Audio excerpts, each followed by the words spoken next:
The nice thing about teaching all the sixth graders is I get to see the transition from lower school to middle school, and it's a tough one. But even new children that come to us from other schools in sixth grade do just fine.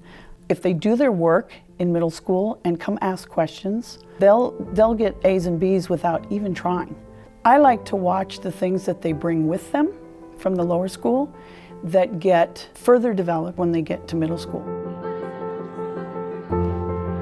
For me, theater is a lot of work, but it's important to me because it is a way to do something fun on top of all the homework in the school, but I can be someone else at the same time and have a lot of fun while doing it. When I first came to the Meadows in 5th grade, I had done a few shows, but none of them were as major as what I do at the Meadows. My first play was Cinderella, and I was the queen. So it was the first time I ever got to be a major role and have a part on stage. I now have a lot more confidence, and I do like to be a little kooky now.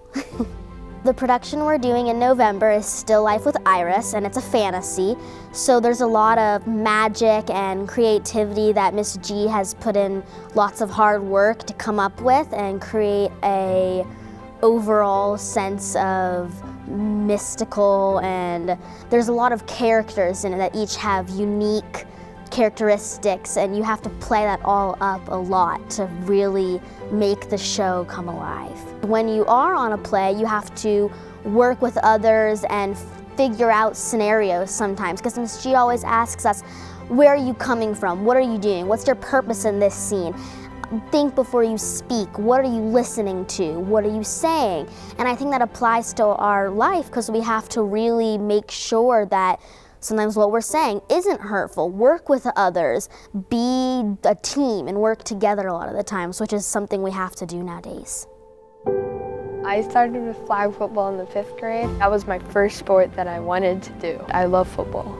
So I was like, oh, I'm gonna do flag.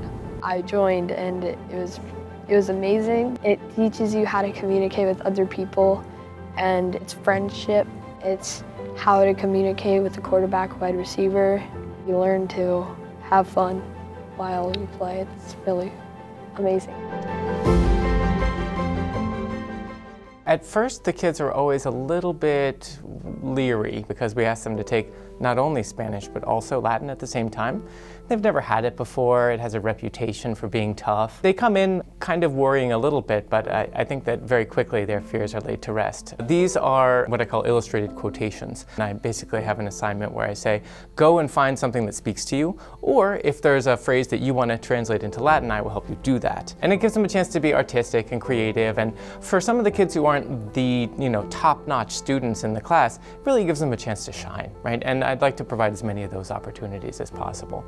So for instance, our big Q2 project, we're going to put on a big Thanksgiving banquet. I came up with the idea because I wanted to pull together a unit on food and Roman dining practices, and also a nice big art project. I'm going to have the kids work together to make some pretty big monumental recreations of the dining space. So we're talking mosaics and frescoes, or riffs on them. They had this thing called the thermopolium, or the dining couches themselves. But they'll also have to research and choose a food to make, and then come up with the recipes.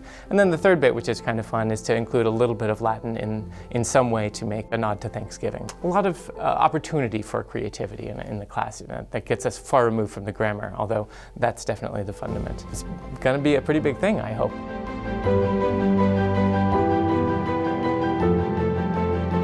I really like basically everything about this school, but I think my favorite was the competitive science, because we get to do all sorts of different fun activities. Last week we launched a few rockets, and it's really fun. I really like that class.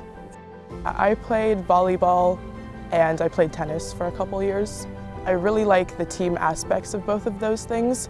It's also a great time to hang out with our friends and just take a load off sometimes. I met a lot of people that I normally would not have through volleyball, because we all have this camaraderie as a team, and there's just this energy and this bond that kind of brings us all together. I play volleyball and do track and field. I love having a team where we can always bond and play together with the kids I've known since I was so little. The more you play sports, the less time you have, so you have to learn how to balance doing your homework and playing sports together without having to stay up crazy late hours.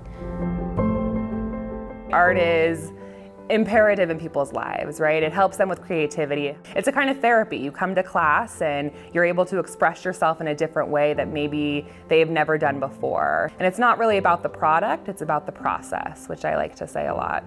I don't care what it looks like when it's done. I care about the experience that you're having while you're making it. 6th grade's doing Day of the Dead skulls in the Common for their big show that they do with Spanish. And then 7th grade is in between. So they're doing pour paintings, experimenting with color. There's a reason that they're making everything in here. They have to have a backstory and an artist statement for all of their artwork. We're doing like a 3-point perspective thing. So you're drawing buildings, and then when you add texture to them, and then a bunch of colors that aren't normal to what the building would look like, and then it looks really cool. I put on 3 art shows a year. The one that's happening on November 1st is based off of color. So the kids experimented with how colors relate to feelings, and we did everything from encaustic painting with wax, which was really amazing. We did pour paintings, creating cells with specific house paints. They made a button wall, an interactive wall for everyone to kind of take their feelings down when they come to the show, a cut paper mural. I try and kind of expose the kids to everything in my class. That way, it's fun. I like to keep things different. I never repeat projects, and every art show is different.